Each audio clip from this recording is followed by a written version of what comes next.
Je suis Patrick Bomboka, journaliste de Zoom-Eco Live. À partir du mois de mars 2021, toute transaction financière de biens fonciers et immobiliers d'une valeur supérieure à 10 000 $ américains se fera par voie bancaire. Cette réforme, initiée par le ministère des Affaires foncières, se met en œuvre en intelligence avec le ministère des Finances et l'Association congolaise des banques, prestataires indispensables pour matérialiser cette mesure innovante. Dans ce numéro de la chronique Zoom-Eco, une question émerge.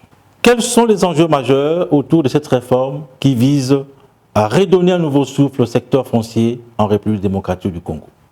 Premier enjeu, cette réforme devrait permettre une meilleure traçabilité des recettes recouvrées dans les secteurs fonciers. Il s'est de noter déjà à ce niveau que depuis 2 ans, sous le leadership du ministre des Affaires foncières Aimé Sakombi Molendo, l'administration foncière réalise des exploits en termes de maximisation des recettes publiques. En 2020, pour preuve, l'administration foncière a pu atteindre 81% de ses assignations qui s'élevaient à 57 milliards 600 millions de francs congolais. Au bas mot, le secteur foncier a apporté au trésor public un montant équivalent à 47 milliards de francs congolais.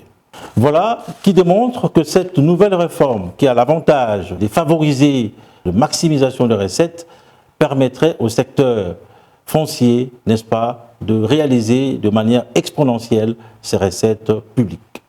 Deuxième enjeu, cette réforme permettra une perception juste des droits, impôts et taxes revenant au trésor public. Par le fait que toute délivrance des titres sera désormais subordonnée au respect de la valeur d'expertise confiée à l'ordre des experts immobiliers. Voilà une innovation. La bancarisation des transactions foncières immobilières viendra donc barrer la route aux malversations financières, à des détournements, à la fraude qui empêchent à l'État congolais d'avoir les moyens nécessaires pour son développement. Nous finissons en prenant un cas de figure réel que nous vivons dans le secteur foncier. Au niveau des banques, on constate un manque de transparence dans les opérations hypothécaires. Il se réalise en effet des opérations hypothécaires au niveau des banques sans procéder à leur inscription auprès des circonscriptions foncières, ignorant complètement les instructions de la Banque centrale, ignorant complètement la réglementation. Au niveau de la Banque centrale, l'article 40 oblige que toutes les hypothèques soient inscrites au cadastre, ce qui n'est pas fait.